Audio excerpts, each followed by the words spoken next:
नमस्कार, मी निलेश सोनवलकर. फलटण एक्सप्रेसमध्ये आपलं स्वागत आहे. बातमी आहे आसू तालुका फलटण येथील एका युवकाने फास घेऊन आत्महत्या केलेली आहे.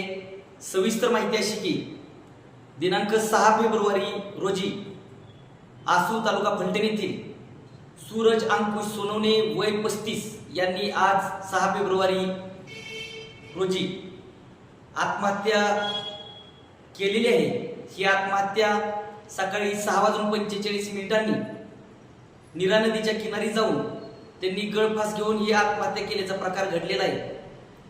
याबाबत सूरज अंकुश सोनवणे यांनी एक चिठ्ठी लिहून बँकेतील वरिष्ठ अधिकारी आपल्याला त्रास देत असल्याच्या व आपल्यावरती खोटा आरोप होत असल्याचा या चिठ्ठीमध्ये त्यांनी उल्लेख केला असून आत्महत्या केल्यानंतर फलटण येथील उपजिल्हा रुग्णालय येथे त्यांचा मृतदेह आणल्यानंतर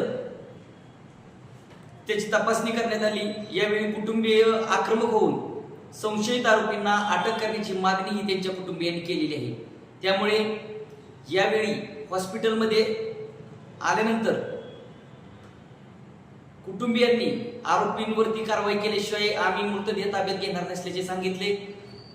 आणि ज्यावेळी अधिकाऱ्यांनी सांगितलं की त्या आरोपी जे आहे त्यांच्यावरती आम्ही योग्य ती कारवाई करू, त्यावेळी कुटुंबियांनी तो मृतदेह ताब्यात घेतलेला आहे.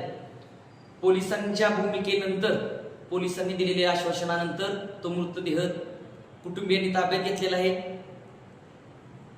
सोनवणे कुटुंबियांनी संबंधित आरोपींना तात्काळ अटक करण्याची मागणीही केलेली आहे. याबाबतचा गुन्हा फलटण ग्रामीण पोलीस स्टेशन येथे दाखल करण्यात आलेला आहे. अधिक तपास ग्रामीण पोलीस स्टेशनचे फलटणचे पोलीस करत आहेत.